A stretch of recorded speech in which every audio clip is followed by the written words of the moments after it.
अस्सलाम वालेकुम dear students, कैसे हैं आप सब। उम्मीद है खैरियत से होंगे। अच्छा जी, आज हम लोगों ने करना है एलिमेंट्री लीनियर अलजेब्रा की एक्सरसाइज है 2.1, जिसके इंपॉर्टेंट क्वेश्चन 1 से 26 तक आ रहे हैं। ठीक है, इसके अंदर आप लोगों के जो टॉपिक में आ रहा है evaluating the determinants by the cofactor, expansion, row reduction. ठीक है, अब बेसिकली इसके अंदर आप लोगों ने सीखना है कि माइनोड्स और कोफैक्टर्स किस तरह से फाइंड किए जाते हैं।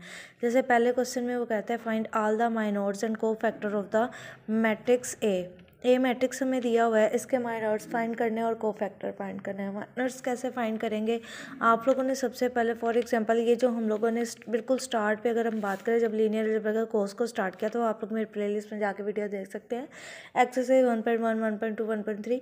तो उसके अंदर हम लोगों ने जनरली बताया था कि आपके पास अगर कोई मैट्रिक्स है ना, उस मैट्रिक्स के अंदर जो पहली एंट्री होती है ना उसको A11 कहते हैं। ठीक है, सेकंड वाली एंट्री को क्या कहते हैं, A12। मतलब पहली रो पहली एंट्री, पहली रो सेकंड एंट्री, और इसी तरह पहली रो थर्ड एंट्री। अब इसकी बात करेंगे तो ये क्या हो जाता है A21, A22, और ये क्या हो जाएगा A23। मतलब second row first entry, second row second entry, second row third entry. ठीक है, इस तरह ये मैट्रिक्स बनता है। मतलब ये जो एंट्री है, अगर हम पहली वाली की बात करें तो इसकी पोजीशन कौन सी आ रही है, A11 आ रही है ना, A11 पे लाई करता है। ठीक हो गया। तो अब हम लोगों ने अगर इस एंट्री के अकॉर्डिंग हम लोगों ने अगर माइनर्स फाइंड करना होगा तो सबसे पहले आप लोगों ने पहली एंट्री पकड़नी है, वो जिस रो के अंदर लाई करती है उस रो को, और जिस कॉलम के अंदर आ रही है उन दोनों को हम लोगों ने छोड़ देना, और बाकी जो मैट्रिक्स बचा होगा वो लिख लेना है। ठीक है, अब इसको अगर हम देखेंगे तो क्या नाम लेते हैं, ये हमारे पास एक डिटर्मिनेंट की फॉर्म बन जाएगी। बेसिकली माइनोड्स निकालते हुए इस पहली एंट्री को हम M11 कह देंगे, M11 की पहली एंट्री के रिस्पेक्ट से ले रहे हैं। तो अब डिटर्मिनेंट कैसे फाइंड करते हैं, इस वाले नंबर को इससे मल्टीप्लाई करवाते हैं और इस नंबर को इससे मल्टीप्लाई करवाते हैं, सेंटर में माइनस का साइन आ जाएगा। 7 4 का क्या आ जाएगा, 28 आ जाएगा, और माइनस ऑलरेडी सेंटर में माइनस होता है ना, तो ये वाला माइनस और माइनस प्लस होके आपके पास क्या बन जाएगा 1। तो 28 में 1 ऐड करेंगे तो आपके पास आ जाएगा 29। ये M11 की वैल्यू आ गई है आप लोगों के पास। ठीक है, अब जैसे ही M11 की वैल्यू आ जाया करेगी, अब साथ ही हम लोगों ने ये जो एंट्री ली होगी ना, जैसे 1 लिया है तो 1 से मल्टीप्लाई भी करवाना है, तो 1 से किसी नंबर को मल्टीप्लाई करवाएं फ़र्क नहीं पड़ता। ठीक हो गया, यहाँ पे फिर क्या बन जाएगा। अब इसके बाद हम लोगों ने कोफैक्टर फाइंड करना है। कोफैक्टर का फॉर्मूला होता है C11। अब C11 मतलब पहली एंट्री का हम लोग कोफैक्टर ले रहे हैं, which is equal to -1 power उस एंट्री का जो नंबर होता है उनको ऐड कराना होता है। जैसे ही 1 1 है तो 1 + 1 कर देंगे, और साथ जो माइनोड्स निकाला होगा उसको मल्टीप्लाई करवा देना, तो ये आपके पास कोफैक्टर आ जाएगा, जो कि आंसर 29। अब इसका क्या रोल है, इससे आप लोगों को पता चलता है कि आपके इस जो माइनोड्स का साइन है वो नेगेटिव रहेगा या पॉजिटिव रहेगा। अब देखिए, इसके 1 में 1 ऐड करें तो 2 बन जाता है। 2 एक इवन नंबर है, तो इवन नंबर नेगेटिव को ख़त्म कर देते हो, तो ओरिजिनल यही 29 है, इसका को फैक्टर भी निकल आएगा। ठीक है, इसके बाद बात करें, अगर आप लोगों को कहा जाए M12 निकालें, M12 का मतलब इसकी सेकंड एंट्री इसके अकॉर्डिंग। ठीक हो गया, सेकंड एंट्री को लेंगे, अब जिसके अंदर ये जिस रो में है या जिस कॉलम के अंदर है हम लोगों ने वो स्किप कर देना है, और बाकी जो नंबर बचे होंगे उनको डिटर्मिनेंट की फॉर्म में लिख लेना है। बाहर 1 भी होगा, बिकॉज सॉरी यहाँ पे आ जाएगा -2 भी, इस केस में मल्टीप्लाई नहीं करवा रहे। अच्छा ठीक है, यहाँ पे क्या होता है, इस डायगोनल को मल्टीप्लाई करवाते हैं और इस डायगोनल को आपस में मल्टीप्लाई, बेसिकली डिटर्मिनेंट ही फाइंड करना होता है आप लोगों ने। ठीक है, तो 4 को 6 से मल्टीप्लाई करवाएंगे, और 3 को -1 से, -3 और माइनस के हैं दोनों, और एक सेंटर में माइनस माइनस और प्लस होकर माइनस आ जाएगा आपके पास। 6 4 दा 24, और ये 3 1 दा 3, 24 में से 3 माइनस करें आपके पास 21 आ जाएगा।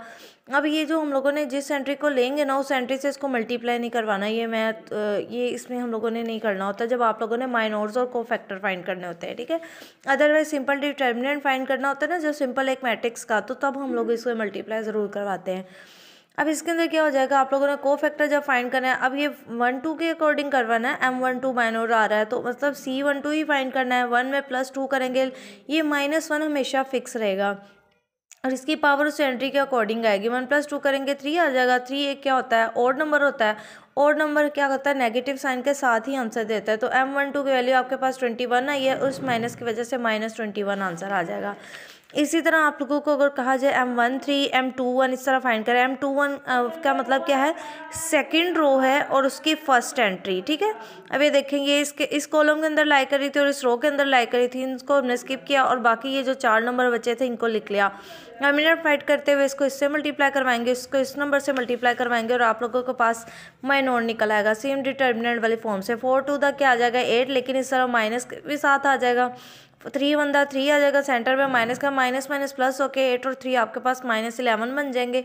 अब को फैक्टर बात करें तो ये M21 की वैल्यू है तो 2 में 1 ऐड करें -1 की पावर में, तो ये 3 अगेन आप लोगों के पास क्या होती है कि ऑड पावर आ जाती है। ऑड पावर हमारे पास साथ क्या कर देता है, इसके साथ नेगेटिव का साइन जनरेट करेगा, लेकिन ऑलरेडी M21 की वैल्यू माइनस है तो माइनस माइनस प्लस होके आपके पास 11 आंसर आ जाएगा, ठीक है। इस तरह इस क्वेश्चन के बाकी क्वेश्चन भी आप लोग क्या कर सकते हैं, बड़ा इजीली सॉल्व कर सकते हैं। जैसे अगर आप लोगों से कहा जाए M22 की वैल्यू M23 की, आप लोगों ने एंट्री को देखना है वो कहाँ पे आप लोगों को इस क्वेश्चन के अंदर मिल रही है। जैसे अगर बात करें M32 की बात करें तो ये थर्ड रो है और सेकंड वाली एंट्री इसको लिया है, तो ये जिस कॉलम जिस रो के अंदर लाइक करती है उसको स्किप करना है। बाकी जो नंबर बचे होंगे उनका डिटर्मिनेंट लेना है। को फैक्टर बनाते हुए -1 की पावर उस एंट्री के नंबर्स की दोनों टर्म्स को नंबर्स को ऐड करके उसकी नेगेटिव साइन को या पॉजिटिव साइन ये चीज़ अप्रूव करेगी कि आपके को फैक्टर के अंदर आएगा नहीं, और माई नोट से मल्टीप्लाई करवा देना है। ये सारा प्रोसेस आप लोगों के इन क्वेश्चंस के अंदर चलेगा। बात करते हैं नेक्स्ट क्वेश्चंस की, जिसके अंदर आप लोगों के पास क्वेश्चन 9 से 14 तक आ रहे हैं। क्वेश्चन 9 से 14 तक आप लोगों ने सीखना है use the arrow techniques of the figure 2.1.1 to evaluate the determinant. अच्छा, ये आपको बुक पे मिल जाएगी फिगर 2.1.1, ठीक है। बहरहाल अगर आप बुक से देख लेंगे ठीक है, यहाँ से समझ लेते हैं तो ये भी बहुत अच्छी बात है। देखें, यूज़ एरो टेक्निक से यूज़ करते हुए हम लोगों ने क्या फाइंड करना है, डिटर्मिनेंट आप लोगों को फाइंड करना पहले भी आप लोगों को सिखाया हुआ है। वो फॉर्मूला से करते होते थे जिसमें आप लोगों को क्या चाहिए होता था, एडजॉइंट चाहिए होता था और साथ क्या चाहिए होता था, उसी मैट्रिक्स का डिटर्मिनेंट चाहिए होता था। तो आपके सॉरी डिटर्मिनेंट की बात कर रही हूँ। डिटर्मिनेंट के अंदर हम लोगों ने क्या करना होता था, लेफ्ट डायगोनल एंट्रीज को मल्टीप्लाई करवाता थे, फिर राइट को करवाते थे, सेंटर में माइनस का साइन करते थे। ऐसी बात है। यहाँ पे ज़रा एरो टेक्निक्स में थोड़ा आप लोगों को थोड़ा सा डिफरेंट होता है। सबसे पहली बात तो इसको हम लोग सिंपली वैसे ही मेथड से सोल्व करते हैं जैसे डिटर्मिनेंट लेते हैं। अगर 2/2 का मैट्रिक्स होगा ना तो फिर एरो टेक्निक्स ना भी लगाएं तो आपको डायरेक्ट आंसर मिल जाएगा, ठीक है। वहीं जैसे इस ये डायगोनल एंट्रीज को आपस में मल्टीप्लाई करवाया, इन डायगोनल एंट्रीज को मल्टीप्लाई करवाया, सेंटर में माइनस का साइन, ए का क्या हो जाएगा स्क्वायर, -2a -3a और 3 2 का क्या हो जाएगा 6 और माइनस माइनस प्लस 5 3 का क्या हो जाएगा 15। इन सबको आपस में सॉल्व करते हैं, 2a और 3a आपका 5a हो जाएंगे। आपके पास यही है, इसका क्या बन जाएगा, आंसर बन जाएगा। बात करते हैं क्वेश्चन नंबर 10 की। क्वेश्चन नंबर 10 के अंदर हम लोग सेम यही एरो टेक्निक यूज़ करने लगे। आप क्या करेंगे, आप लोगों को जो गिवन मैट्रिक्स हमेशा हुआ करेगा ना, उसकी जो पहले 2 कॉलम हुआ करेंगे ना, आप लोगों ने इस मैट्रिक्स डिटर्मिनेंट के फॉर्म के बाहर लिखा करने हैं। कैसे, अगर फॉर एग्जांपल आपके पास ये था कि 3/3 का मैट्रिक्स है ना, तो 3 अगर इसके अंदर कॉलम है तो आपने 2 कॉलम्स को इससे डिटर्मिनेंट के बाहर इस तरह से लिख देना है, ठीक है। फिर उसके बाद आप लोगों ने लेफ्ट एरोज लगाने हैं, ठीक है, और फिर उसके बाद राइट एरोस लगाने हैं। अब याद रखिएगा इस तरह से डायगोनल एंट्रीज मैच होती हैं। ये वाली देखें, इस तरह से डायगोनल एंट्रीज मैच हुई, फिर ये वाली एंट्री इसको टच करते हुए इसकी तरफ गई, फिर ये वाली जो है 6 वाली इस 5 और 8 को टच करते हुए गई।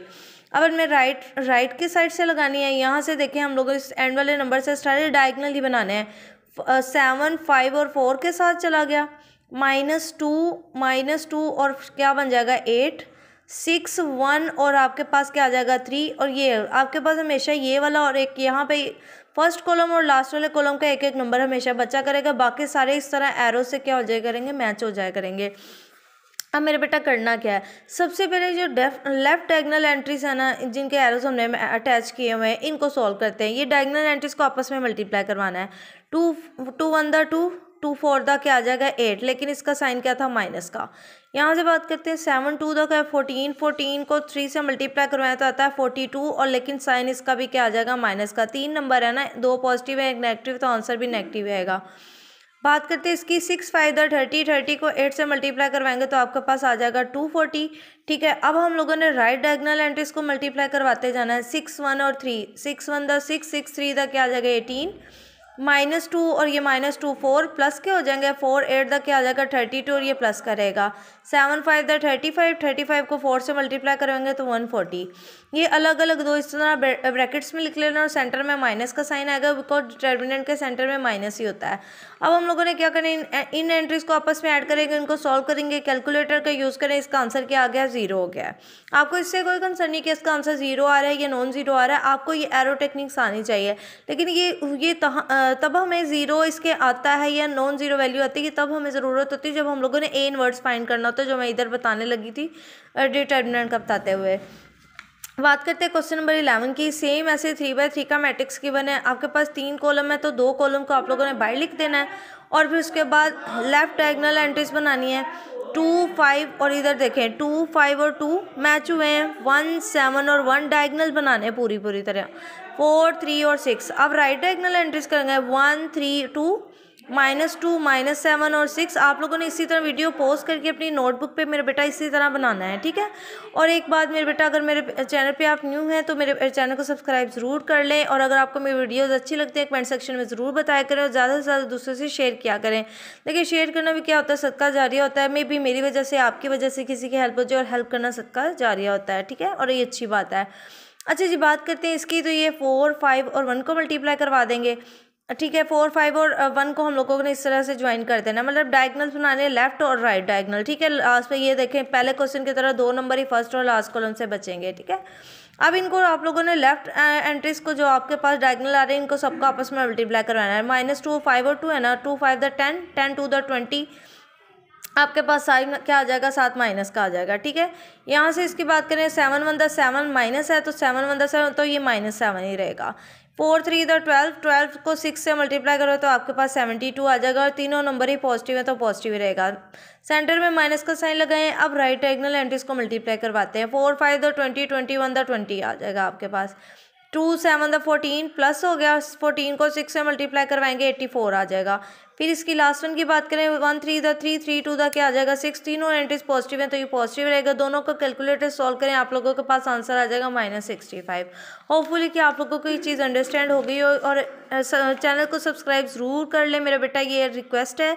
और इससे देखें आपको फ़ायदा होगा और बेल आइकन के बटन को प्रेस कर लें अगर आप लोगों को मज़ीद इस तरह के मेरे अच्छे कॉन्सेप्ट की वीडियोज़ चाहिए तो।